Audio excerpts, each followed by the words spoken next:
Hello, everybody. It's great to be here. My name is Gary Fowler. I'm the CEO, president, and founder of GSD Get Shit Done Venture Studios, a premier AI and quantum venture studio located in the heart of Silicon Valley. I'm a 17-time serial entrepreneur with several unicorns under the belt. I was on the original management team of Click Software, which was sold to Salesforce for $1.35 billion, and Eva.ai. We believe that intellectual capacity is evenly spread around the world, but opportunities are not. And with that, I have an incredible guest. I'd like to introduce Nikolas Woischnik. I know I'm pronouncing that name wrong. I've got to get him on so we can pronounce it right. He's the CEO of Europe's leading Deeptech festival, Tech Open Air, and invests in early stage companies. His journey began in venture capital, where he founded TechBerlin, the city's first English language tech blog. He also started the co-working company Ahoy Berlin, later acquired by Knotel. From 2016 to 2018, Nico worked as a business development manager at AWS, Amazon. In 2012, he founded TOA and co-founded Openers, a tech communication agency. He raised capital from founders of major German unicorn companies and leading venture capitalists. So with that, I'd like to bring him on board today. So that, hi Nico, how you doing today? So where are you from originally? Are you from Germany or where are you from? Yeah, born and raised in Munich, Germany. And so Nobody's perfect, Gary. how do you pronounce your last name? How is it? So I So did that's I actually a name that comes from Poland. It's Woischnik, and I hear Woischnik. that there's a small town in Poland Oh, that okay. I I love. guess By the I'm way, called after. Yeah. I love Poland. I've been to Gdansk and Warsaw and a number of times. Actually, spoke at one of their events over there last year. Anyhow, so tell me about your journey. So, how do you go from Amazon to doing these open air festivals? What made you decide to do that? And then, why did you decide to do it in the English language? Yeah, I mean, it all started really. I was working at a venture capital fund, and I was writing a blog, which was called TechBerlin, and it was basically an English language blog about the Berlin startup and tech ecosystem. And as a venture capitalist, you have that kind of like top-down approach, right? Where you identify industries or technologies that you want to invest in.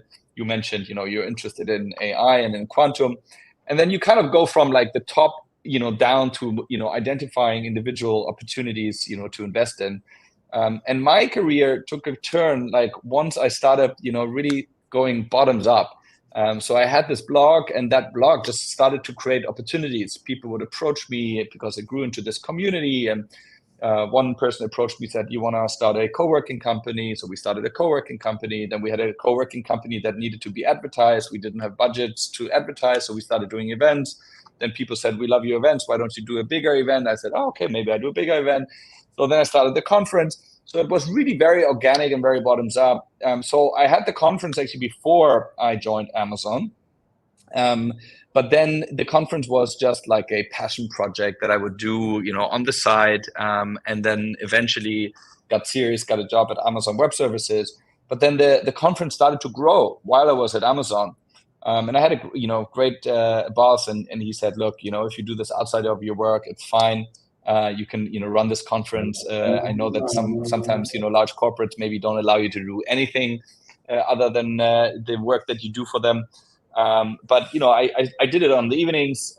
I did it on the weekends, and the conference grew and grew and grew, and eventually it got to a point where it was so big that I just had to quit the job, or decide to kill the conference, and I went for the former. And are you enjoying yourself? I'm enjoying myself. I mean, I think it is a bit manic depressing. I think founder life in general, I found like, I think you either have the best day or the worst day.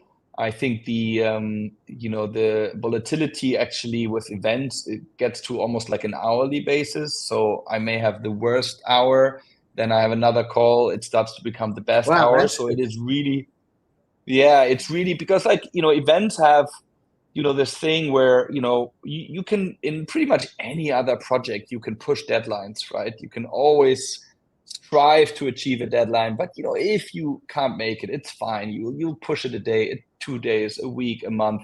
And with events, you can't. Like that end date is fixed. Like 9 o'clock, stores open, and people will show up, and you have to be ready. So it brings an intensity that is slightly addictive, but maybe also on the masochist type of dimension. So do I enjoy myself? Sometimes, and sometimes I hate it. It's And interesting, currently, Nico. Let me tell you this. Yeah. So from my own perspective, I've been doing it 40 years, right? Been building companies. Honestly, I love it every day. I have not had a day that I didn't say this is just for me personally, because if you look at that glass half full, it changes your perspective. In fact, I did a TED talk about it called Unleashing Human Potential. And so if you believe in those dreams, I mean, maybe part of it's because I'm in Silicon Valley, right? And I know when I lived in Russia, there was like the glass is half empty all the time. They didn't have a lot of, I don't know, life is life, seasons, season, all this stuff. But, and the one thing about the spirit of Silicon Valley, it's different. You know what I mean? People believe in their dreams and they believe those dreams come true. And I can't say, I can't ever say I've had an awful day in terms of the Valley. One day may not have been as good as another day, but if you keep that positive attitude, it's visualization and believe, you get what you believe in, right? What's a book called As a Man Thinketh, and then The Secret, and the psychology called the Pygmalion effect, the self-fulfilling prophecy. No, I agree. I mean, look, I'm, and there's so many great German companies, Nico. Listen, seriously, this is the thing. I have companies from 59 countries around the world inside of GSD today, right? 153 companies. And they're generally substantial component is AI. In fact, across the board, AI. Now, of course, generative AI, because that's my background's AI, 28 years worth of that. We have a lot of that in there. What I can tell you is that when I have my companies that come from Switzerland, Austria, Germany, Northern Europe, is not as bad. Finland's really good. Estonia's really good. But these, you've got so many, they're like, well, in your perspective, I usually say a Ferrari in the garage, but let's say a 959 in the garage. You got it. I have friends that have their Ferraris and 959s in the garage and they never take them out. And I'm like, well, how does anybody know you got it in the garage? Well, I just love my car. I said, you only live one time. Why don't you take the damn car out and drive it and have some fun? Take it out, drive it in the neighborhood. And then I said to one of them, I said, why don't you go out and do some rally races? Because who cares if you got a car? What's it do? You know what I mean? If you don't take it out of the Autobahn once in a while and open it up, what do you know? If you don't win a race and get some trophies and some money, what's a big deal? So what do you need? You need the right pit crew. You need the right aerodynamics. You need the right tires, the transmission, the engine, and to get it out.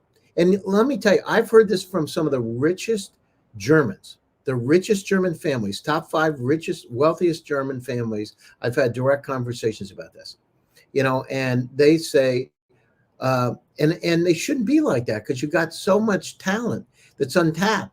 And then when I know when I was in Waldorf in Berlin and Munich, there was a thing about going to perfection all the time. There is no such thing as perfection. You know what I mean? And tomorrow never comes. Just do it. Yeah, 100%. No, I mean, obviously, I enjoy the journey. Otherwise, I wouldn't, be on that journey, and otherwise, I would have not brought it back post-COVID. Event, right? Yeah. This is an incredible event, one of the biggest events in Europe. Yeah. And you did it. Yeah, you started it, and it was your brainchild. I mean, that's amazing. You great kudos, because I'm sure you've gone down through and ridden a lot of waves to get to where you are today. That's incredible. Yeah, no, thanks. Appreciate it. No, 100%. I mean, it's ultimately, solving problems, right? Like you have to enjoy, solving problems in any business and as any, founder or leader in any, area. I think the intensity with events is something that is thrilling, and, we thrive on conditions of uncertainty, right? And the energy now, for example, 3 weeks to the event, is a lot, more enticing than post-event when you're doing all the recaps and, the next event is another year away, right? Like we want that like very compressed energy. So yeah, we're in the Yeah, I middle of mean, the storm I now. just, it's kind of funny. It's interesting because one of the things that I've learned, and I've done, I've taken companies to IPO on NASDAQ, right? And so I've seen it from the bottom up. And that company was an Israeli company. And when you go down and look at it, there's so much opportunity that's out there that's never gets to realize its potential. And, a lot of times you got folks that have engineering degrees, they're technologists, they don't, and right, because of the PR stuff, they don't know how to craft the messaging to make it sexy and exciting so people really want to do it. They don't know how to storytell, right? So they can captivate people and grab their hearts and their souls and their spirits to get them interested in their product or service. And that art, sometimes we forget how important that art is, because you can take an average product and turn it into a superstar, right? If you've got those capacities. But sometimes, what is about 70% of the founders are technical founders, right? They don't learn it. And even the people that aren't technical founders haven't been able to learn it either or practice it. Getting out, that art is important. And that art is something that distinguishes, the second best from the very best, right? The second best from a company like NVIDIA, like Jensen. I remember sitting in Jensen's office, by the way, and having discussions directly. He said, we're going to change the world. I'm going to change the world. I was there. We were having lunch. I had my MBA students in there, and I had a call with them a couple of years ago. I talked to them about my company, Eva. Right? It's just amazing. You look at the dreams. Dreams come true if you believe. Anyhow, you've got a lot out there, and it's very, very exciting to have a Deeptech festival, and to dive into it and change those minds and spirits that are there, because they're warmed up, and now they just need a platform to be able to get it out to the rest of the world. And giving them the kind of things you do gives them that platform to get them out there, so they can reach their dreams. All of us have dreams, and all of us want to have dreams come true. Sometimes we set our own barriers so we don't get to them, but you can do it if you want. I like that. Yeah.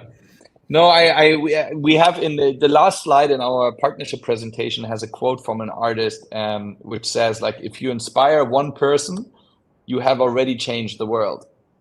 And that I think is ultimately what drives me in doing TOA, is because hearing stories of people, and unfortunately I only hear them anecdotally, because when we try to kind of do surveys and get lots of data around, like, how has TOA helped you on your journey, we don't get a lot of answers usually. But then I hear them anecdotally, people that I run into maybe years later at another event, and they would say, man, TOA, yeah, I met my co-founder, I met the investor that did my first round, or even I married, like, we have a few people that met at TOA, even two speakers that met at the speaker dinner, now they have kids, are building a life together. So that is what it's That's all about. important. Those one chance in your life, the destiny, right? I remember a long time ago there was a movie called Mr. Destiny, and that one thing, he was playing baseball, and he didn't hit the ball because somebody had been screaming and it didn't hit the ball. And they replayed it, and an angel had come back and said, do you want to live your life the way it could have been lived? And he said, yes, I'd like to do that. So he hit the ball, and his entire life changed. He went to college. He ended up going to college, getting his MBA, changing his life. And it was really interesting, but it was that one event. And that one event, you're right, there could be, I know for myself, right, in Silicon Valley, I was walking down University. I met a billionaire named David Yang. I know David from Europe, right? He was originally from Armenia, went to MIT in Russia, built a company called Abbey, a multi-billion-dollar company. And I was walking down the street, and because I saw him with Guy Kawasaki, I invited Guy to come over and speak, and I was on stage with him. He came up to me and said, do you remember me, David Yang? I said, yeah, Gary Fowler, nice to see you. How are you? He said, I'm starting a new company. I want to work on unsupervised AI. I'm looking for a co-founder, a CEO, and president. Do you know somebody? A week later, went back and we started Eva, which was one of the first generative AI companies, 3 years before ChatGPT and OpenAI. Seriously. That's how it works. You're right. One thing of destiny, one chance in your life. But you have to create those experiences where those things, the probability goes up. It's like fishing in a lake in Germany. You got to go to the lake where the trout are or the bass. Yeah. You got to go there. You can't go to a lake, it's vacant. You know what I mean? You got to have the lake. What you've created, Nico, is a lake of these incredible opportunities that are out there to help people to expand their horizons, and giving them Yeah, that gift is important. I think serendipity is something that also has been part of our event philosophy for a while, and something that I think may have actually been a challenge from a monetization perspective, because it may be easier to monetize an event where there's not a lot of serendipity, where you engineer a certain outcome, where you have a value proposition clearly defined. Let's say investors meet startups to invest into startups, and startups meet investors to raise funding, right? And you engineer that process, and optimize it as much as you can, versus our event, which is so interdisciplinary, right? Where we have people from science, synthetic biology, where we have people from crypto and Web3, and those people professionally may have no overlap, but we feel like bringing them together may expand their horizons, and there may be that serendipity of maybe creating overlap. And yeah, that's kind of what we Well, I mean, strive to do. there was a guy named John Ko, created a book, and he talked about the that knowledge is like an upside down pyramid. And he's an MBA, Harvard trained doctor. He does produces movies in Hollywood, that kind of thing. Anyhow, we had him come over to Russia at the time, and he spoke at the U.S. Embassy. And one of the things he talked about is that as you get knowledge in one area, you can transfer it to another. Right? I know one thing. My first company was I did very interesting technology for houses. I built 29 houses at like 21. Passive solar. That same knowledge I had of project managing a house is the same knowledge you can apply to tech, because I did it with the same with my tech companies. So you have to project manage, build just like you do every day. Every day, what do I need to do? Who's going to speak? What stage are they going to be in? How long are they going to take? How much is it going to cost for catering? Should we do this or that? Do we have vegetarian in there because we're going to have a number of vegetarians? But that's how it works. You can create opportunities for serendipity. Yeah, yeah, yeah. Agreed. Yeah, so So that's really important. Go ahead. yeah, no. So I'm wondering, like, how else do you see kind of the US ecosystem differ from Europe? And do you think Europe has a chance to, catch up at all, or even get close to catching up? Or is Europe forever doomed to become maybe the third, fourth, fifth, sixth, most important startup ecosystem? No, I mean, the thing is, you got to want to do it. And so I have companies like Use Me in Poland. Last year in 2022, we did 33 million in revenue. Last year we did 50 million, $51 million in revenue in 2023, bootstrapped, by the way. Hmm. So, there's a great opportunity out there for companies from all over the world to do it. They just have to want to do it. So just FYI, the reason I created GSD, Get Shit Done Venture Studios, is because what I saw is that, I lived in Russia. I would go to Belarus. I would go to Poland. I would go all over the world. Now we're in 59 countries, and I saw the same problem. It's not just in Germany. Just so you know, I have people from Palo Alto and San Francisco, people from San Jose, California. I have people from Miami. Same problem. There's three pieces: networking contacts, operational expertise, and access to capital. And if my thing is, if you have those three, any company can become a unicorn if they're resilient and flexible, right? And sometimes we get so Hmm. rigid, we're not resilient, and that's okay. But if you're not resilient, it's hard to do it because, building a company, there's a lot of pivots, and you got to make sure, a pivot can be a circle, right? Can be, you don't go anywhere. So they never talk about Hmm. where pivots go. They only talk about pivoting. Well, if you're going to pivot and go in a circle, that's not good. Figure out, you need Sherpas to help you guide you through the process. people that have done it before that have the contacts. Because if you go up, when you look at it, in my opinion, right, 99% of the wealth is owned by 1% of the population. They basically, if you get in with those family offices, they become your greatest cheerleaders. They help you Mm-hmm. because they care about you. They have a vested interest, and they can help push it and all their friends up who have money and said, hey, and I've had it happen many, many times. They call their friends up and say, hey, listen, take a look at this thing. Guess what they do?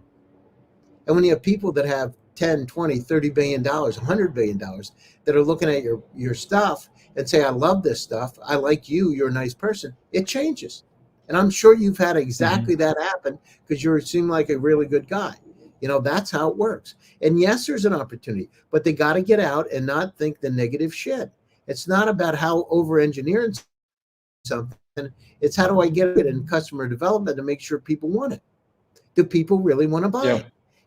If you engineer to perfection without having any feedback in the loop, nothing good happens, right? And then, by the way, by the time you get it out to market, you're, 2 generations behind where you should be. I think the German engineering is unbelievable. European engineering in general, each one of the countries, of course, my companies are really entrepreneurial. My Estonian companies are really entrepreneurial, and they're, not that far away. So, a couple, I don't even know, it was a couple-hour flight. I don't think Tallinn's more than probably an hour, right? An hour and a half from Berlin. But, you've got a totally different mentality because people have made that shift in their mind that they really want to do it. It's not about thinking about it. Tomorrow never comes, Nico. And so people say, well, I'll do it tomorrow. Let's work on it. Tomorrow never comes. Get it out. Do it now. Live your dreams. Yes, there's an opportunity. Absolutely, 100%. 99.9%. I have companies from all over the region. Slovenia, Slovakia, the Czech Republic, Poland, the UK, Germany, Switzerland, Austria, Sweden, Denmark, the Netherlands, they come in with the attitude with, a more of a pessimistic attitude. But by the time they're done with us, they're not going pessimistic. They're out there kicking butt. One of them just raised $10 million. Got a term sheet in 9 weeks. 9 weeks, right? That's so amazing. The key is you need the access too. It's like fishing. You got to go where the fish are. You want to know where the lake is. The good news in our world, we know where the fish are, right? Inside the lake. And by the way, in our lake, the fish want to get caught. So the fishermen come to the lake to catch the fish, but the fish want to get caught. Yeah, that's true. That's the way it's supposed to be. Yeah. So you mentioned pivot. I think, Go ahead.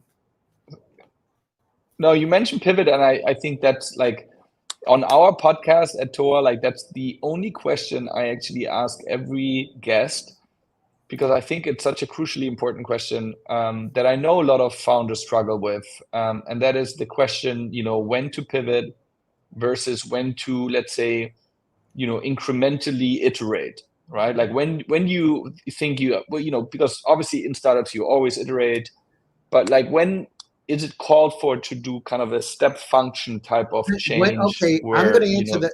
Let's talk about that directly. So I was an MBA professor. I'm going to put that hat on for a second, but let's think, and I'm also a clinical psychologist. So let's think about it from a couple different perspectives, right? So when should you pivot? You pivot when the customers say you're not moving in the right direction. That means you have to consistently do customer development to make sure you're on target, to make sure that they're willing to grab it out of your hands. And the only way you know that is when they're willing to spend money for what you have. That's it. So you pivot when they're not going to go down through and spend money on what you have anymore. And then you're going to continually do your customer discovery, validate, iterate, look at it, and do it all the time. The problem is people sit on their laurels, sit on the grass. They don't move. They go down through and think, oh, I'm doing a great job. We got sales. But you should always be iterating to figure out what you can do better the next time, what you can do better now, how you can change it to make it more interesting and exciting for the customers. And sometimes, when in 2016, if you look in TechCrunch, you'll hear me talking about generative AI. So I was talking about unsupervised. You can hear the predictive insights, a whole 9 yards. So We basically started one of those people said it was never going to happen, Nico. Never. This was not going to happen. This was wishful thinking. This AI, machine learning and deep learning, that's in the future. It's like the Jetsons 50 years from now. I said it's not. You can read the article. You'll see my partner David Yang's picture in the article in TechRich. You can hear me in VentureBeat. We said it then, and because we got enough feedback from folks around the world of infobesity, we have too much data around us, right? We are swarming with data. You, in your world, a smart guy from Germany, but how many times the last 2 weeks has somebody said, hey, Nico, I sent you a message. Did you get it? Where did you send it? I sent it to your email. Which one of the 7 did you send it to? Your Yahoo or Gmail or your corporate. When did you send it? 3 days ago. Will you send it again? I can't find it. You don't even look anymore. Because I'm an exception because I'm a total zero inbox nerd. But yeah, I know that most people operate like this. Yeah, and then you got Slack, then you got LinkedIn, then you got Facebook. You could have 20. We got WhatsApp in Europe. WhatsApp, Signal, Telegram. Yes, think about it. And what do? How do you know? Now think about this. This is just from my perspective, and the reason I know this because we did a cross-platform search called Findo. Right, I was a co-founder of that. But think about it. Wouldn't it be nice to have one place to look for everything? Isn't it crazy? Because what do you do now? Everything's ad hoc. Oh, should I check my Slack? Do I have any Telegram messages or Signal or WhatsApp or LinkedIn or Facebook? You don't even know where people are going to send it. Wouldn't it be nice? And then what about, if you don't remember the exact name of the person who did the presentation in Berlin on Deeptech, and it finds you instead of having to go down through and come up with your name and, is it Nico or Nikolas? And if you don't spell it right, you're not going to find it. Mm-hmm. These tools, in my opinion, the problem we have is infobesity. We have the data issue. In fact, in Nico's world, you got about 300,000 items in your personal cloud, Nico. The entire web in 1996 was 257,000 websites. You have more information, Nico, in your personal cloud than the entire web. The problem is Nico's worlds found the same trajectory. By that, I mean doubling every year. In 5 years with the Internet of Things, you're going to have 10 million items. So think about it. How in the world, if you got 300,000 now and you got 10 million in 5 years, are you going to find stuff? It's hard. So those tools with these great German engineers and the great European engineers ought to be thinking about infobesity, the information overload problem, and have it solve it. Make it easy for us to find things. Yeah, that's great. Yeah, totally agree. So I just read Sam Altman had a podcast 2-3 days ago, and he was saying that he was asked what jobs do you think will be new or increase in importance over the years where AI is taking over more and more of the jobs. And he thought a little bit and he said, people who build fantastical experiences. So in real life, personal experiences. And he thinks that this is going to be a huge market and it's going to be something that people will pay a premium for. What kind of things? Tell me a little bit about it. What was he talking about? What kind of? He didn't specify. So I got to tell you, Nico, I built that company. So so that company exists tonight in terms of some of the technology behind it. We built that company, and the company is I don't want to turn this into an advertisement for the company, but it's actually the company is this year, I don't know what I'm allowed to talk about the revenue. Let's just say we're growing very, very, very, very quickly. And, but that company exists. It's actually a Miami-based company. And we started that about a year ago, working on the tech for it, using generative AI before anybody was using the kind of stuff we were using, right? Building. So what does it do? So this one is for experiences. So what it does is we started out, and let's just say you're flying from Berlin to San Francisco. It knows. So imagine if you took LinkedIn, Facebook, Amazon, and Expedia and combined them as one. I'm flying out to San Francisco. It knows that you like to fly Delta, right? When you're flying in the States, it knows that you like a window seat. It knows that you like Comfort Plus. It understands that you like sushi when you land, so it makes a reservation for you. It knows that your friend Hans is over here, happens to be over at Stanford University and has scheduled some time you can get together with him, and it knows that he likes to play pickleball. So it actually schedules that for you. It knows that you want to see Cirque du Soleil, right? And there's a new Cirque du Soleil, Cusa, which is down here in San Jose, and it knows you both like that and sets it up for you. It goes down through, it becomes like your grandmother inside. It's like a personal concierge on steroids, and it's all about experiences for anything, right? So it's like Amazon on steroids. So you can get down through and buy something. It knows what you're going to buy before you want to buy it. It's like you know, it knows where you want to go before you even think about it, right? And it makes the choices, and it cares about you. One of the things we build into it is empathy and compassion. So, which is different because most of the models are pragmatic, right? And which is not good, right? And I mean, because humans are not. If you take a pragmatic approach to humans, probably not a good thing. But this thing is, empathy and compassion, and has unconditional love too. It cares about you. I like that. What was the name again? Sorry, you can plug it. Yeah, the company's called Simple Night, and so I'm not the founder of the company. Mark Haberstein is the founder of the company. What we did is we just worked with him, one of the advisors, and we actually built some of the tech for the company. So I have an AI team that builds. I like to build stuff too. So we have some of the best people on the planet that build things, and we just wanted to create the most incredible experiences that a human can have, like nothing anybody's ever seen. And it's real time. So when you go in there, let's just say you're planning a trip today, it goes down through you, Nico. It knows that trip. So you say, I'm going to go to San Francisco.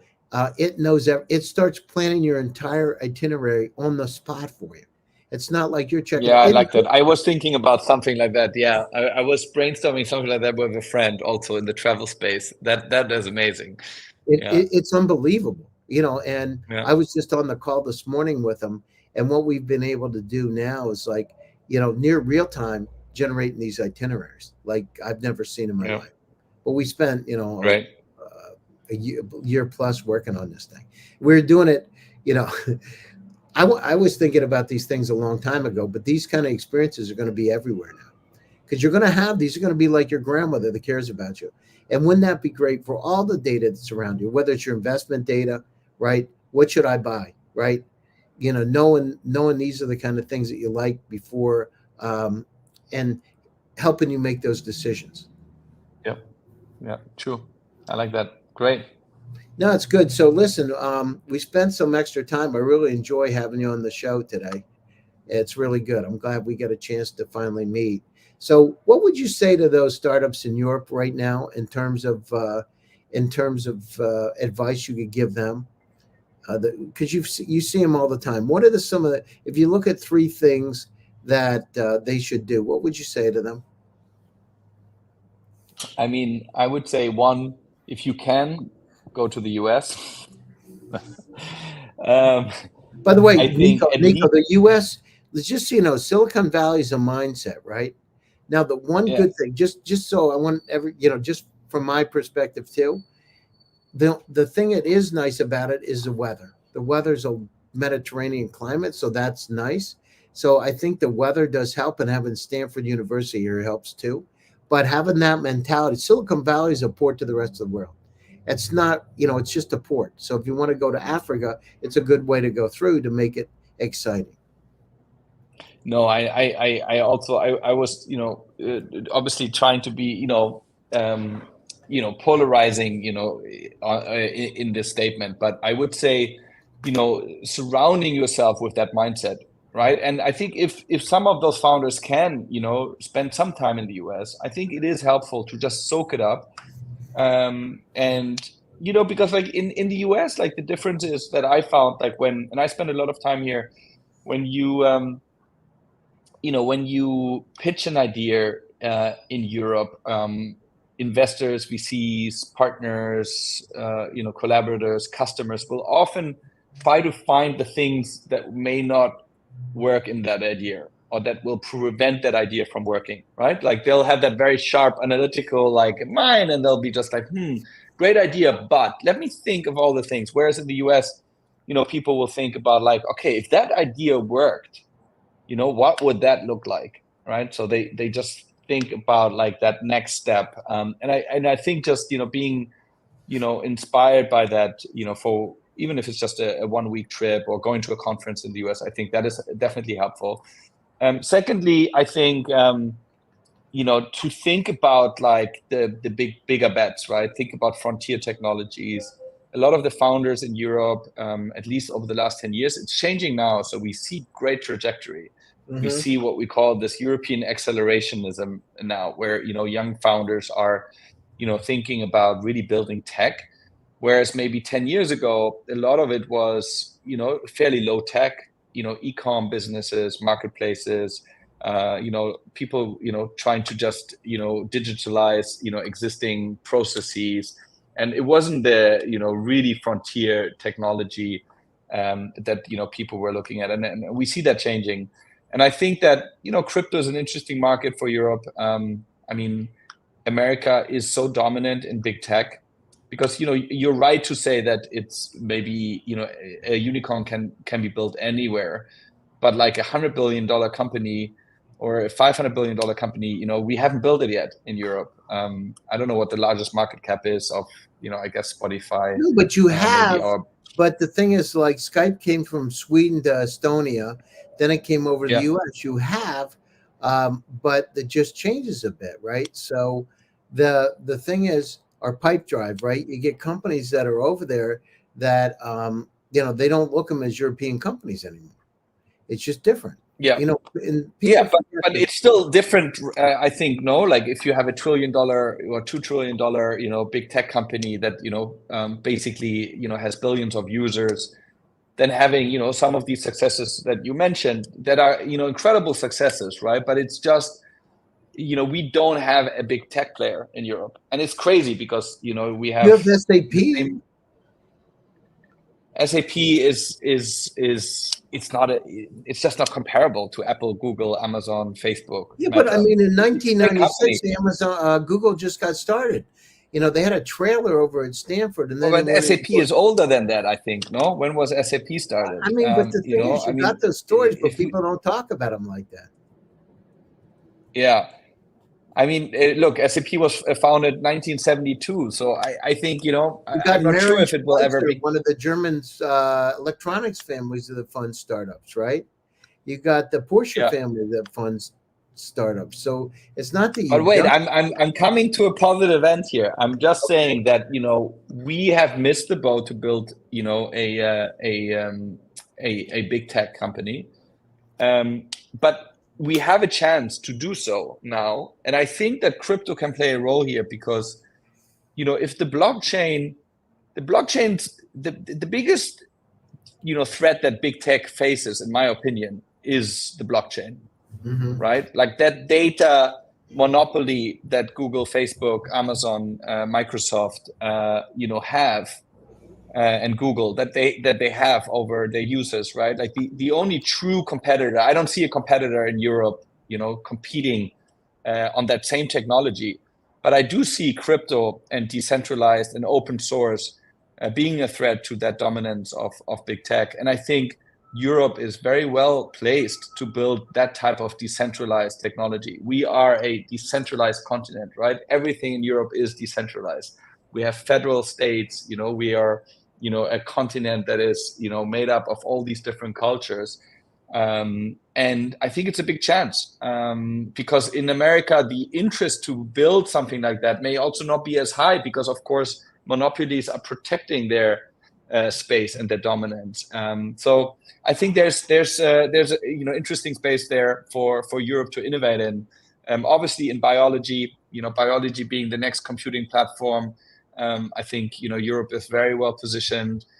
Chemistry, right? Like these are very exciting fields to innovate in, where I think Europe has a really good position in.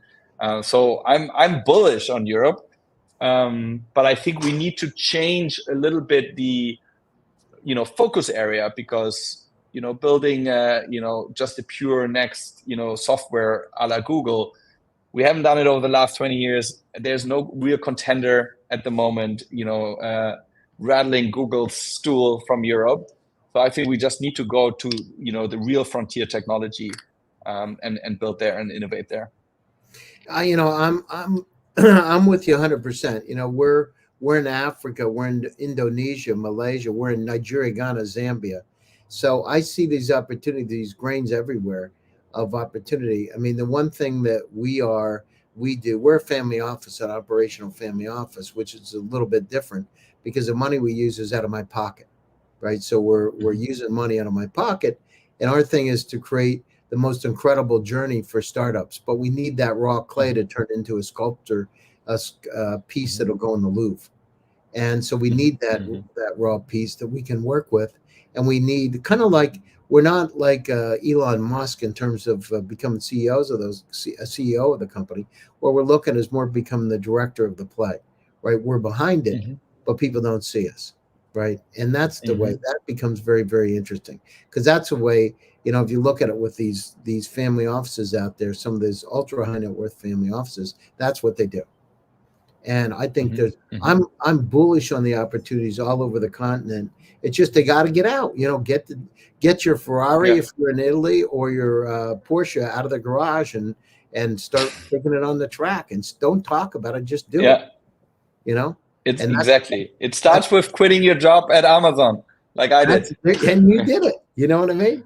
You had a nice cushy job there. You could go out and have a beer on the week, Yeah. go to the Hofbräu, have a beer and enjoy yourself, but get out and do it. Me too. I'm doing the Yeah. same thing. I've done it for, yeah, man, I've done almost 40 years. So, I've gone down through and people said, oh, you can't do an IPO on NASDAQ, right? They said the markets turned south. It's not going to happen. We did the IPO on NASDAQ. The company was sold to Salesforce for $1.35 billion. They said, don't do it. Now, listen, let me tell you, Nico, when people tell you don't do something and the market's sideways and you still go ahead with it, you know what I mean? You've got titanium in order to be able to do Yeah. that. We did it. Everybody on the team came in. My job at that point was I was a senior executive in marketing business development. And we did it and we Yeah. took it out, and the rest is history. So you can do anything you want if you believe. But you've got to have Congratulations. Yeah. unswerving belief in what you do. We can all do anything if we believe. We just got to do it. Yeah. So I appreciate you taking your time. That's Listen, a great note to end on, Gary. Yeah.